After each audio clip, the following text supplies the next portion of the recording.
ஐஷு, நீ எதுக்கு ஆபீஸ்க்கும் வீட்டுக்கும் அலைஞ்சிட்டு இருக்க? வீட்லயே இருக்க வேண்டியதானே? வீட்லயே உட்கார்ந்துட்டு இருந்தாலும் போர் அடிக்கும்டா. இந்த மாதிரி நேரத்துல அங்கேயும் இங்கேயும் அலைஞ்சிட்டு இருக்க கூடாதுல்ல. அதுக்காக தான் கேட்டேன். கொஞ்ச நேரம் உட்காருவது செய். எனக்கு டயர்ட் ஆனா நானே உட்கார்ந்துக்க போறேன். அக்கறை காட்டுறங்கிற பேர்ல ஆள் அழுக்கு மாத்தி மாத்தி ஓவரா பண்ணிட்டு இருக்கீங்க. என்ன இருக்காதா? முதல் முறையா குழந்தைய சுமக்கிறா. அதுவும் 2 குழந்தைங்க. நீ அங்கேயும் இங்கேயும் நடக்கும்போது எனக்கு தான் மனசெல்லாம் பக்கு பக்குன்னு இருக்கு. சரிதான் மாமா. ஏய், உன்னை யாரடி இங்க வர சொன்னது? டேடி ஆதி, பொறுமையா இரு, கோவப்படாத. நான் தான் காவியாவை ஆபீஸ்க்கு வர சொன்னேன். என்னது? நீ தான் வர சொன்னியா? என்ன ஐஷு, இவ பண்ண துரோகத்தெல்லாம் மறந்துட்டியா? அதானே, நீ எப்படி அதெல்லாம் ஞாபகம் வச்சுப்ப? உனக்கு தான் அவ பண்ணது துரோகமாவே தெரியலையே. அவளுக்காக தான் இவ்ளோ தூரம் போயிருக்க. ஆனா என்னால இவளை என்னைக்கும் மன்னிக்கவே முடியாது. இவளை இங்க இருந்து போக சொல்லு.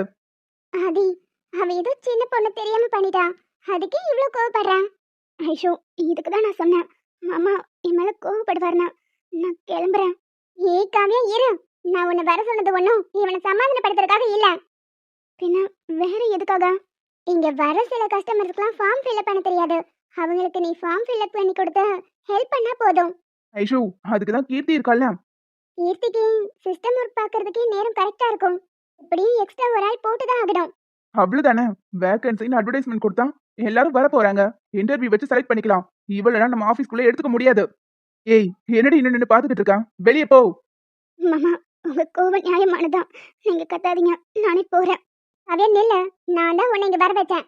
நான் சொல்லாம நீங்க இருந்து ஒரு அடி கூட எடுத்து வைக்க கூடாது. இல்ல ஐஷு, என்னால வீணா மாமாக்கு டென்ஷன் வேண்டாம். நீங்களும் அவர்கிட்ட சண்டை போடாதீங்க. நான் கிளம்புறேன். கிளம்புறேன்னு சொல்லி நீலிக்கண்ணீர் படிச்சுட்டு நிக்கிறியே தவிர கிளம்புற வழியை காணோம். கிளம்பு. சரிங்க மாமா, நான் போறேன். நான் பண்ணது தப்புதான், மன்னிச்சிடுங்க. காவியா, நெல்லுங்கிறல. ஆதி, நான் அவளை அப்பாயின் பண்றதுல உனக்கு என்ன பிரச்சனை? இந்த ஒர்க்குக்கு ஒரு ஆளை போடணும்னா வேற யாரும் வேணாலும் செலக்ட் பண்ணி எடுத்துக்கலாம். ஆனா இவ வேண்டாம். அததான் ஏங்குறேன். இவ பக்கத்துல இருந்தா உன் மனசு மாறிடும் நினைக்கிறியா? என்னது? ஏன் மனசா? ச்சே, உன் வாழ்க்கை இப்படி சதிச்சிருக்கா? இவளை போய் திரும்ப உன்ன லவ் பண்ணுவேன்னு நினைக்கிறியா? நீ அவளை போன்னு விரட்டுறத பார்த்தா எனக்கு அப்படிதான் தோணுது. திரும்பவும் அவன் பக்கத்துல இருந்தா உன் மனசு மாறிடும் பயப்படுறேன்னு நினைக்கிறேன். அப்படிலாம் ஒண்ணும் கிடையாது. அவ என் பக்கத்துல இருந்தாலும் அவ தூரத்துல இருந்தாலும் நான் அவளை வெறுத்துட்டே தான் இருப்பேன். இல்ல அவ பக்கத்துல இருந்தா உன் மனசு மாறிடும், நீ பயப்படுற. அதனாலதான் விரட்டுறேன். அப்படிலாம் இல்லைன்னு சொல்றேன் ஐஷோ. ஏய், கத்தாதடா. என் குழந்தை பயந்துரும்ல. சாரி ப்ளீஸ் ஐஷோ, எனக்கு தேவையில்லாம டென்ஷன் பண்ணாத. அவளை இங்க இருந்து அனுப்பிடு. அதெல்லாம் முடியாது. அவ இங்கதான் வேலை பாப்பா. ஒருவேளை உன் மனசு மாறிடும் அப்படின்னு தோணுச்சுன்னா சொல்லு, நான் அவளை அனுப்பிடுறேன். எல்லாம் மாறாது. எப்பவுமே நீ அவளை வெறுத்துட்டே இருப்பேனா சொல்லு. அவ இங்கே வேலை பார்த்துட்டு போட்டோம். நான் எப்பவுமே அவளை வெறுத்துட்டே தான் இருப்பேன். அது என்னைக்கும் மாறாது. அப்புறம் என்ன, அவ இங்கே வேலை பார்க்கட்டும். இல்ல உன் மனசு மாறிடும்னு பயப்படுறியா? அப்படிலாம் ஒண்ணும் இல்ல. என் மனசு ஒண்ணும் மாறாது. அவ இங்கே வேலை பார்த்துட்டு போட்டும். ஆனா ஒரு கண்டிஷன். சும்மா அடிக்கடி இப்படி அழுதுகிட்டு என் முன்னாடி வந்து நிக்க கூடாது. சொல்லிரு. ச்சே, இவளை பார்த்தாலும் எரிச்சலா வருது.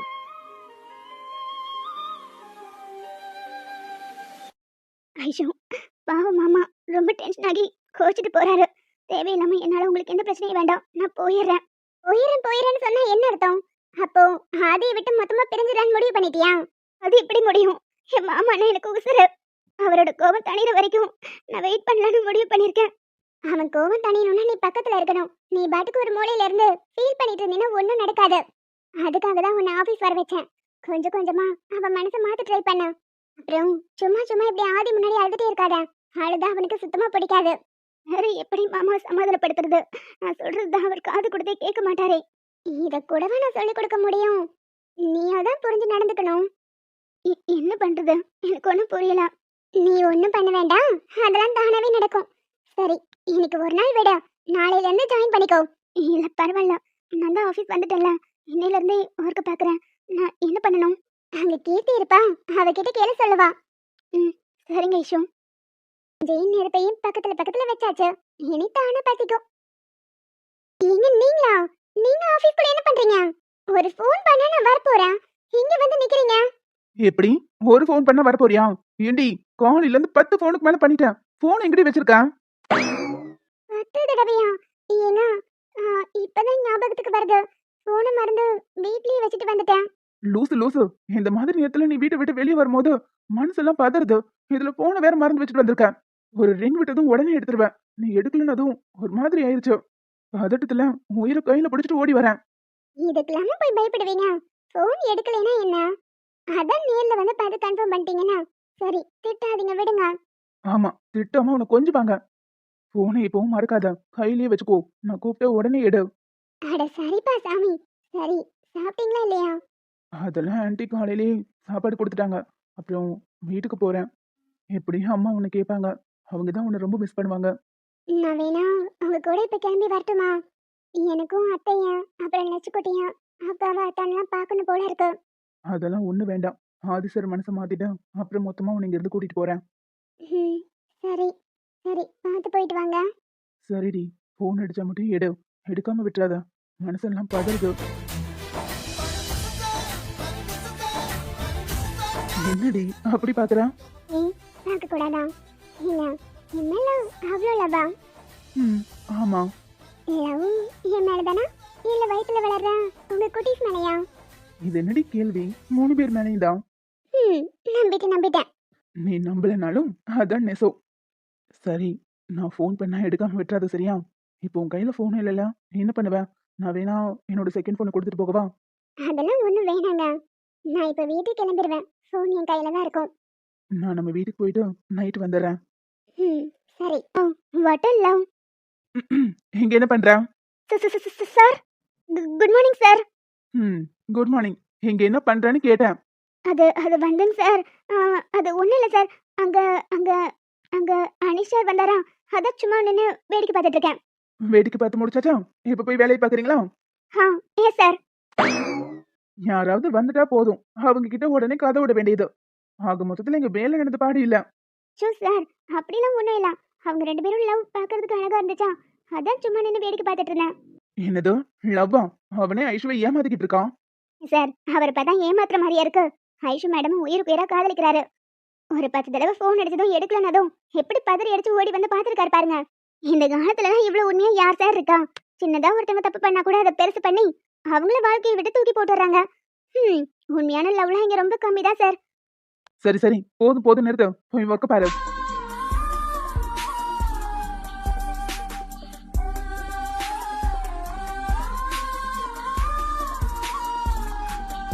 நான் உங்களை எத்தனை முறை பார்க்க முயற்சி பண்ணாலும் என்ன நீங்க பார்க்க அனுமதிச்சதே இல்ல. ஆனா இன்னைக்கு நீங்களே வர சொன்னதுக்கான ரீசன் என்னன்னு தெரிஞ்சுக்கலாமா? ஆனா இப்ப கூட உங்க ஃபேஸ் காட்டாம திரும்பி தான் நிக்கிறீங்களே, காரணம் என்ன? என்னோட ஃபேஸ பார்த்து நீங்க என்ன பண்ண போறீங்க? கரெக்ட் தான். உங்க ஃபேஸ பாக்குறதுனால எனக்கு எந்த யூஸும் கிடையாது. ஆனா உங்க ஒய்ஃப் என்ன காப்பாத்துறதுக்காக இறங்கிதான் ஆக்சிடென்ட்ல இறந்து போனாங்க. அது ஆக்சிடென்ட் இல்ல, கொலை முயற்சினா எங்க அப்பா சொல்லிட்டு இருந்தாரு. ஆனா அதை பத்தி நீங்க எங்கேயுமே வாய் திறக்கல. உங்க ஒய்ஃபை காப்பாத்துறதுக்காக நீங்க அவங்கள அடிச்சிருக்கீங்க. அப்போ ஒருத்தரோட உயிர் போயிருக்கு. இதெல்லாம் ஏற்கனவே தெரிஞ்ச விஷயம் தானே மேடம். அந்த தப்புக்கு தான் நான் இப்ப தண்டனை அனுபவிச்சுக்கிட்டு இருக்கேன். ஆனா சார், நீங்க இது எதையுமே வேணும்னே பண்ணல. உங்களோட தற்காப்புக்காக தான் அவரை தாக்கியிருக்கீங்க. உங்க ஒய்ஃப் அவங்க ஏன் கொல்ல வந்தாங்க, என்ன காரணம், இதுக்கு பின்னாடி என்ன இருக்குன்னு நீங்க போலீஸ் கிட்டயோ இல்ல என்கிட்டயோ சொல்லியிருந்தா உங்களை இதுக்கு முன்னாடியே ரிலீஸ் பண்ணிருக்கலாம். இந்த தண்டனை ஒண்ணும் நான் செஞ்ச தப்புக்காக இல்ல, நான் செய்ய போற தப்புக்காக. எனக்கு புரியல, என்ன சொல்ல வரீங்க? என் ஒய்ஃபை யார் கொன்னாங்கன்னு எனக்கு நல்லா தெரியும். அவங்கள தேடி கண்டுபிடிச்சு கொல்லாம விட மாட்டேன். என்ன மிஸ்டர், உங்க மேல எனக்கு ஒரு மரியாதை இருக்கு, நன்றி கடனும் இருக்கு. அதுக்காக நீங்க பேசுறது எல்லாத்தையும் பொறுமையா கேட்டுட்டு இருப்பேன்னு நினைக்காதீங்க. நான் போலீஸ், அதை என்னைக்கும் மறந்துடாதீங்க. என்கிட்டயே ஒருத்தங்கள கொல்ல போறேன்னு சொல்றீங்க? மேடம், 10 மாசம் குழந்தைய சுமந்து அதை கையில எடுத்து கொஞ்சலான்னு அவ்வளவு ஆசையோட அவ்வளவு கனவோட காத்துட்டு இருந்தா என் பொண்டாட்டி. அவ்வளவு ஒருத்தங்க கொண்டிருக்காங்க. என்னோட சுயநலத்துக்காக எங்களோட வாழ்க்கையவே அழிச்சிருக்காங்க. அப்படிப்பட்டவங்கள சும்மா விட சொல்றீங்களா? இதை உங்ககிட்ட முன்னாடியே சொல்றதுக்கு காரணம், என்னோட குழந்தை உங்ககிட்ட தான் வளருதுன்னு எனக்கு தெரியும். சொல்லி பழி தீர்த்துட்டு திரும்பவும் நான் ஜெயிலுக்கு தான் வருவேன். இதுக்கு இடையில என் குழந்தைய நான் என்னைக்கும் பார்க்க முடியாது. ஒருவேளை அப்படி பார்த்து அவ முன்னாடி நான் தான் உன் அப்பான்னு சொன்னா என்னால அவங்கள பழி தீர்க்க முடியாது. அதுக்காக தான் உங்களை இன்னைக்கு இங்க வர வச்சேன். நான் சொல்ல வேண்டியதை சொல்லி முடிச்சிட்டேன். என் குழந்தைய நல்லபடியா பாத்துக்கோங்க. என்னாச்சு பாப்பா? அவர் என்ன சொன்னாரு? அவரோட ஒய்ஃபை யார் கொன்னாங்களோ அவங்கள கொன்னு பழி தீர்க்கணும்னு வெறியோட இருக்காரு. என்ன பாப்பா சொல்றீங்க? அப்புறம் எப்படி இவர் வெளியே விட முடியும்? சீக்கிரமா ஜெயிலர் கிட்ட சொல்லி இதுக்கு ஒரு முடிவு கட்டலாம். ரொம்ப நல்லவரா தான் தெரியறாரு. ஏதோ அவர் ஒய்ஃப் மேல உள்ள பாசத்துல இப்படிலாம் பேசுறாருன்னு நினைக்கிறேன். பிறந்த குழந்தையோட முகத்தை பார்த்ததுமே உடனே அவர் ஜெயிலுக்கு போயிருக்காரு. அந்த வழிதான் அவர் இப்படியெல்லாம் பேச வைக்குது. அவர் வெளியே வரட்டும். ஆனா அதுக்குள்ளேயும் அவரை பத்தின ஃபுல் டீட்டெயில் நமக்கு தெரிஞ்சாகணும். இது வரைக்கும் அவரோட டீட்டெயில் எதுவுமே நான் பார்த்ததில்ல. நீங்க கம்ப்யூட்டர் ஓபன் பண்ணுங்க. எப்படியும் சிஸ்டம்ல அவரோட போட்டோ அப்புறம் அவரோட டீட்டெயில்ஸ் எல்லாமே இருக்கும். ஆமா பாப்பா, இது நாள் வரைக்கும் நம்ம அதை பார்த்ததே இல்லல்ல. ஆமாண்ணா, எனக்கும் பார்க்கணும்னு தோணவே இல்லை பாருங்க. அவரை நேர்ல பார்க்க முயற்சி பண்ணிடலாம்னு நானும் எவ்வளவோ ட்ரை பண்ணியிருக்கேன். ஆனா அவர் பார்க்க விருப்பம் இல்லைன்னு சொன்னதும் நானும் திரும்பி வந்துடுவேன். இதை செக் பண்ணுங்க. இதை செக் பண்ணிட்டு அவர் எந்த ஊரு, அவர் எங்க இருந்து வந்தாரு, எல்லா டீட்டெயிலும் விசாரிக்கலாம். சரிங்க பாப்பா, இருங்க பாக்குறேன்.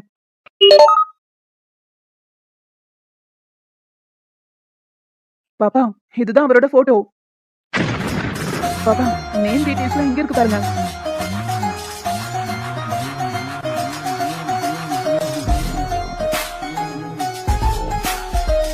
ஏதோ அவசரம்னு கூப்பிட்டீங்க. ஒரு சின்ன என்கொயரி தான் அனீஷ். ப்ளீஸ் நீங்க கோஆபரேட் பண்ணா சீக்கிரமா முடிச்சிடலாம். என்ன நீ எதை பத்தி? இறந்து போன இலக்கியாவை பத்தி தான். இலக்கியா இறந்துட்டாளா? என்ன நீ சொல்றீங்க? அத பத்தி என்கிட்ட என்ன விசாரிக்கணும்? எனக்கு ஒண்ணுமே புரியல, தலையே சுத்துது. இலக்கியா இப்ப உயிரோட இல்லையா? அதுதான் அனீஷ் சொல்லிக்கிட்டு இருக்கேன், பொறுமையா கேளுங்க. அண்ணி, எனக்கு ஒண்ணுமே புரியல. இலக்கியா இறந்துட்டாளா? இது எப்படி உங்களுக்கு தெரிய வந்துச்சு? இலக்கியாவோட போட்டோவை உங்க ரூம்ல பார்த்ததுமே நான் தெரிஞ்சுக்கிட்டேன். ஆனா இத பத்தி உங்ககிட்ட சொல்றதுக்கு முன்னாடி முழுசா கேஸை விசாரணை பண்ணி முடிச்சிடலாம் நினைச்சேன். ஆனா இப்ப என்கொயரியை உங்ககிட்ட இருந்து தான் ஸ்டார்ட் பண்ண வேண்டியது இருக்கு. எனக்கு ஒண்ணும் புரியல அண்ணி. இலக்கியா திடீர்னு இறந்துட்டாங்கிறீங்க, என்கிட்ட கொஸ்டின் பண்றீங்க. எனக்கு எதுவுமே புரியல. ம், நான் புரிய வைக்கிறேன். இலக்கியாவை கடைசியா நீங்க எங்க மீட் பண்ணீங்க? அவ ஹாஸ்டலுக்கு வெளியே அடிக்கடி மீட் பண்ணுவோம். கடைசியா பீச்ல தான் மீட் பண்ணோம். இங்க இருந்து அவங்க உங்ககிட்ட என்ன சொல்லிட்டு கிளம்புனாங்க? கொஞ்சம் எக்ஸாக்ட்டா என்ன நடந்துச்சுங்கறத சொல்றீங்களா? எக்ஸாம்ஸ் முடிஞ்சிருச்சுன்னு சொல்லி ஊருக்கு கிளம்புறதா ஐடியால இருந்தா என்கிட்ட வந்து, நான் ஊருக்கு போய் அப்பா கிட்ட நம்ம காதலை பத்தி எடுத்து சொல்றேன், அவருக்கு எப்படியாவது புரிய வைக்க ட்ரை பண்றேன்னு சொன்னா. நானும் கூட வரேன்னு சொன்னேன். ஆனா முடியாதுன்னு சொல்லிட்டா. அவங்க அப்பா ரொம்ப கோவப்படுவாரு. அதனால நானே அவரை சம்மதிக்க வைக்கிறேன்னு சொல்லிட்டு தான் கிளம்புனா. சரி, ஓகே. உயிருக்கு உயிரா காதலிச்சிருக்கீங்க. அடுத்த நாள் அவங்க ஊருக்கு கிளம்பும்போது நீங்க கொண்டு போய் விடலையா? இல்ல, அன்னைக்கு என்னால அங்க போக முடியல. எனக்கு ஒரு ஆட் ஷூட் இருந்துச்சு. அதனால அதுல நான் பிஸி ஆயிட்டேன். சரி, ஓகே. இலக்கியா போனதும் அவங்களுக்கு ஃபோன் பண்ணி நீங்க விசாரிச்சீங்களா இல்லையா? அவளுக்கு அன்னைக்கு கால் பண்ணேன். பட் ஃபோன் சுவிட்ச் ஆஃப்னு வந்துச்சு. சரி, ஏதோ சார்ஜ் இல்லாம ஆஃப் ஆயிருக்கும்னு நினைச்சிட்டு அடுத்த நாள் கால் பண்ணேன். பட் ஃபோன் அதுக்கப்புறம் அவ எடுக்கவே இல்ல. எடுக்கவே இல்லனா? புரியல. ஃபோனை அவங்க வேணும்னே அட்டெண்ட் பண்ணலையா? இல்ல இல்ல. ஃபோன் நாட் ரீச்சபிள் அண்ட் சுவிட்ச் ஆஃப்னு தான் வந்துச்சு. அண்ணி, உண்மையாவே இலக்கியா இறந்துட்டாளா? ஹனீஷ், எல்லாம் தெரிஞ்சும் தெரியாத மாதிரி நடிக்காதீங்க. நீங்களே அவங்கள பிளான் பண்ணி கொன்னுட்டு இப்ப டிராமா பண்றீங்களா? என்னது? நான் பிளான் பண்ணி கொன்னனா? என்ன நீ சொல்றீங்க? நான் எதுக்காக ஏன் இலக்கியாவை கொல்ல போறேன்? அவளும் நானும் உயிருக்கு உயிரா காதலிச்சோம். அவளை எதுக்காக நீ நான் கொல்ல போறேன்? நீங்க சொல்லிதான் அவ இறந்த விஷயமே எனக்கு தெரியுது. அவ எப்படி இறந்தா? அவளுக்கு என்னாச்சு? ஹனீஷ், ரொம்ப ஸ்மார்ட்டா நடிக்காதீங்க. இலக்கியா உங்களை காதலிச்சது உங்ககிட்ட பழகுனது எல்லாமே உண்மைதான். ஆனா இங்க இருந்து கிளம்புனதும் அவங்களுக்கு வேற ஒருத்தங்க மேல இன்ட்ரெஸ்ட் வந்துருச்சு. அவங்கள கல்யாணம் பண்ணிட்டு செட்டில் ஆனதும் உங்களால அதை பொறுத்துக்க முடியல. சோ தேடி கண்டுபிடிச்சு பிளான் பண்ணி அவங்கள நீங்க கொன்றிருக்கீங்க. நீ சும்மா அபாண்டமா என் மேல பழிய போடாதீங்க. நீங்க சொல்ற மாதிரிலாம் எதுவும் நடக்கல. நீங்க சொல்றது அவ்வளவும் கட்டுக்கதை. என்னால நம்ப முடியாது. இலக்கியா என்ன தவிர வேற யாரையும் விரும்பி கல்யாணம் பண்ணிருக்க மாட்டா. ஒருவேளை அவ கல்யாணம் பண்ணியிருந்தா கூட அவங்க அப்பா அம்மாவுக்காக கட்டாய கல்யாணம் பண்ணிருப்பாளே தவிர அவ மனசார வேற யாரையும் கல்யாணம் பண்ணிருக்க மாட்டா. இவரை இலக்கியா உண்மையா காதலிச்சிருந்தா அவர் கூட எப்படி சந்தோஷமா வாழ்ந்திருக்க முடியும்? அவர் என்னடானா தன்னோட ஒய்ஃப் மேல உயிரே வச்சிருக்காரு. இலக்கியா ஊரை விட்டு கிளம்பி போன கேப்ல தான் ஏதோ ஒரு விஷயம் நடந்திருக்கு. என்ன நடந்திருக்கும்? அனீஷ் பேசுறத பார்க்கும் போதே தெரியுது. நிச்சயமா அனீஷ் கொலை பண்ணல. இதுல வேற யாரும் சம்மந்தப்பட்டிருக்காங்க. நீ நிஜமாவே இலக்கியா இறந்துட்டாளா? எஸ் அனீஸ், அவங்க இறந்துட்டாங்க. பட் அவங்க தானா சாகல. அவங்கள வேணும்னே யாரோ ஆக்சிடென்ட் பண்ணி கொண்டு இருக்காங்க. இப்போ அதை கண்டுபிடிக்கிறதுக்காக தான் நான் முயற்சி பண்ணிக்கிட்டு இருக்கேன். அவங்களோட ஹஸ்பண்ட் ஜெயில தான் இருக்காரு. அவர் வெளியே வந்ததும் அவங்கள யார் கொன்னாங்களோ அவங்கள தேடி கண்டுபிடிச்சு கொள்ளுவேன்னு வேற சொல்லியிருக்காரு. அதுக்கு முன்னாடி அதை தடுத்தாகணும். முதல்ல இலக்கியாவை யார் கொன்னதுங்கிறத கண்டுபிடிக்கணும். சீக்கிரமா அது யாருன்னு கண்டுபிடிங்க. என் இலக்கியாவை கொன்னவன் யாரா இருந்தாலும் அவனை கொல்லாம நான் விட மாட்டேன். அனீஷ், இது போலீஸ் ஸ்டேஷன். கொஞ்சம் பார்த்து பேசுங்க. எந்த ஒரு பிரச்சனைக்கும் பழி வாங்குறது தீர்வாகாது. அவங்க யாருன்னு கண்டுபிடிச்சு சட்டப்படி தண்டனை வாங்கி கொடுக்க வேண்டியது என்னோட பொறுப்பு. இப்போ நீங்க இங்க இருந்து கிளம்பலாம். இந்த டைம்ல பாலான கால் பண்றாங்க. ஹலோ, சொல்லுங்கண்ணா. சிஸ்டர், அனிஷ் அங்க இருக்கானா? இல்லையேண்ணா, நானும் அவரை தான் தேடிட்டு இருக்கேன். லேட் நைட் ஆச்சு, இன்னும் வீட்டுக்கு வரல. என்னாச்சுண்ணா? ஏதாவது பிரச்சனையா? பிரச்சனை எல்லாம் ஒண்ணும் இல்லம்மா. அவன் போன் எடுக்கலாம், அதான் உனக்கு கூப்பிட்டேன். அண்ணா, நீங்க பேசுறது பார்க்கும்போதே பதட்டமா தெரியுது. எதுவா இருந்தாலும் என்கிட்ட சொல்லுங்க. அண்ணா, உங்களதான். எதுவா இருந்தாலும் சொல்லுங்க. அனீஷ் எங்க இருக்காரு? அது அது வந்துமா, எனக்கு போலீஸ் ஸ்டேஷன் போயிட்டு வந்ததுல இருந்து மனசு உடைஞ்சு ஒரு மாதிரி பேசிட்டே இருந்தான். போலீஸ் ஸ்டேஷன் போனாரா? எதுக்கு? ஷைலு அண்ணி கூப்பிட்டு இலக்கியா இறந்ததா சொல்லியிருக்காங்க. இலக்கியா இறந்துட்டாங்களா? என்னென்ன சொல்றீங்க? எப்போ? அதெல்லாம் எப்போன்னு தெரியலம்மா. ஆனா இத பத்தி விசாரிக்கிறதுக்காக தான் ஷைலு அண்ணி போலீஸ் ஸ்டேஷனுக்கு அனீஸ வர வச்சிருக்காங்க. அத பத்தி அனீஸ்ட்ட விசாரிச்சதும் அவன் ரொம்ப மனசுடைஞ்சு போயிட்டான் போல. என்கிட்ட ஃபோன்ல உளறிட்டு இருந்தான். பட் இப்போ எங்க போயிட்டானே தெரியல. ஃபோன் சுவிட்ச் ஆஃப்ல இருக்கு. என்னென்ன சொல்றீங்க? இப்ப அவர் எங்க இருப்பாரு? நீ ஒண்ணும் பதறாதம்மா. நான் போய் பார்க்கறேன். பீச் பார்க்குன்னு எங்கேயாவது போய் உட்கார்ந்திருப்பான் அவ்வளவுதான். நான் தேடி கண்டுபிடிச்சு கூட்டிட்டு வரேன். நீ ஒண்ணும் பதறாதம்மா. அண்ணா, அண்ணா, என்னாச்சு? ஆதி, வா ஆதி போலாம். அவர் எங்க இருக்காருன்னு கண்டுபிடிக்கணும். எதுக்கு இப்படி பதற? இப்ப யாரை கண்டுபிடிக்கணும்? அனிஷா தான். அவர் எங்க இருக்காருன்னு தெரியல. வீட்லயும் இல்ல போல. பாலான்னு கால் பண்ணாங்க. அவர் எங்க போயிருக்காருன்னு கண்டுபிடிக்கணும். வா ஆதி. ஐஷோ அழுகாத. அதுக்கே அழுகுற? அவன் என்ன சின்ன குழந்தைய காணாம போறதுக்கு? எப்படி இருந்தாலும் வந்து சேர்ந்துருவான். போய் அவனுக்காக இவ்ளோ துடிக்கிற? ஆதி ப்ளீஸ், என் நிலைமையை கொஞ்சம் புரிஞ்சுக்கோ. அவர் இப்ப எங்க இருக்காருன்னு எனக்கு தெரிஞ்சாகணும். அவர் இப்ப உடனே பார்க்கணும். வா ஆதி. ஐஷு, அவனை தேடி போறதுக்கு அவன் ஒண்ணும் குழந்தை கிடையாது ஐஷு. இப்ப எதுக்கு இவ்வளவு பதற? அவர் காதலிச்ச அந்த இலக்கியம் இறந்து போயிட்டானா? இப்பதான் அவருக்கு தெரிய வந்திருக்கு. அவர் ரொம்ப மனசுடைஞ்சு போயிருப்பார் ஆதி. அவரை போய் பார்த்தாதான் என் மனசு கொஞ்சம் நிம்மதியா இருக்கும். அந்த பொண்ணு இறந்திருக்கான்னா அப்ப நான் கெஸ் பண்ணது கரெக்ட் தான். அந்த பொண்ணை கொன்னதே உன் புருஷனாதான் இருக்கும். கொன்னுட்டு தான் இப்ப உண்மை வெளியே வந்தது டிராமா போடுறான்னு நினைக்கிறேன். ஐஷு நீ பேசாம இரு. அவனே போலீஸ் கிட்ட மாட்டுவான். நீ வேணா பாத்துட்டே இரு. வாய மூடுறியா? அவர் எதுவும் பண்ணியிருக்க மாட்டாரு. எனக்கு அவர் மேல நம்பிக்கை இருக்கு. தயவு செஞ்சு வா ஆதி. அவர் எங்க இருக்காருன்னு போய் தேடி பார்த்துட்டு வரலாம். இந்த மாதிரி நேரத்துல அங்கேயும் இங்கேயும் அலைஞ்சு தேட சொல்றியா? நீ வீட்ல இரு. நான் வேணா போய் தேடிட்டு வரேன். ஒண்ணும் வேண்டாம். அவர் மேல உள்ள கோபத்துல நீ எங்கேயும் போக மாட்டேன். நானும் வரேன் உன் கூட. எப்படியும் இப்ப எனக்காக ஒரு வீடு கட்டியிருக்காருல, அதுக்கு பக்கத்துல தான் எங்கேயாவது இருப்பாருன்னு தோணுது. அது எப்படி ஷுவரா சொல்றேன்? லேட் நைட் ஆயிடுச்சு. எல்லாரும் பீச் பார்க்கெல்லாம் க்ளோஸ் பண்ணிருப்பாங்க. அதனால அவர் அங்கதான் இருப்பாரு. ப்ளீஸ் ஆதி, என்ன உடனே கூட்டிட்டு போ. சரி சரி அழுகாத. குழந்தைங்களுக்கு ஏதாவது ஆயிர போகுது. குழந்தைங்க நல்லா இருக்கணும்னா நீ முதல்ல சந்தோஷமா இருக்கணும். அவன் உன் வாழ்க்கையில இருக்கிற வரைக்கும் நிச்சயமா நீ சந்தோஷமா இருக்க போறதில்ல. அது மட்டும் நல்லா புரியுது. இப்ப அதெல்லாம் பேசிட்டு இருக்க நேரம் இல்ல. வா போலாம். சரி வெளியே வா.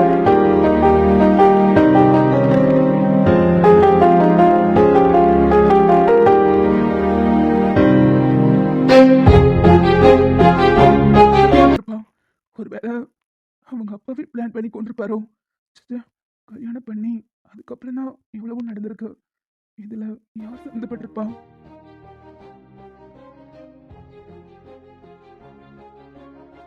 என்னங்க? ஐஷு, நீ இங்க எப்படி வந்த? இலக்கியா இறந்துட்டா. எனக்கு தெரியும். இப்பதான் பாலான ஃபோன் பண்ணாங்க. ஐஷு, எல்லாமே என்னாலதான். அவளுக்கு என்னாச்சு ஏதாச்சுன்னு நான் தெரிஞ்சிட்டு இருந்திருக்கணும். இதுல உங்க தப்பு என்னங்க இருக்கு? அவங்க போனதுக்கு அப்புறம் நீங்களும் உங்களை தேடாத இடமே இல்ல. உங்களால கண்டுபிடிக்க முடியல. இதுல உங்க தப்பு எதுவுமே இல்லைங்க. ஒருவேளை அவ எங்க இருக்கான்னு தெரிஞ்சிருந்தா இதை நான் தடுத்திருக்க முடியும்ல. இப்ப அவளை யாரு கொன்னா? இதெல்லாம் ஏன் நடந்துச்சுன்னு கூட எனக்கு தெரியல. அவளுடைய இந்த சாவுக்கு நியாயம் கிடைச்சே ஆகணும். அது யாரா இருந்தாலும் சரி, அவங்களை கண்டுபிடிச்சு நான் சும்மா விட மாட்டேன். நிச்சயமாங்க. எந்த ஒரு சுச்சுவேஷன்லயும் நான் உங்களுக்கு துணையா இருப்பேன். அவங்க இறந்ததுக்கு யாரு காரணமோ அவங்கள கண்டுபிடிக்கலாம். கண்டுபிடிச்சு அவங்களுக்கான தண்டனை வாங்கி கொடுத்தே ஆகணும்.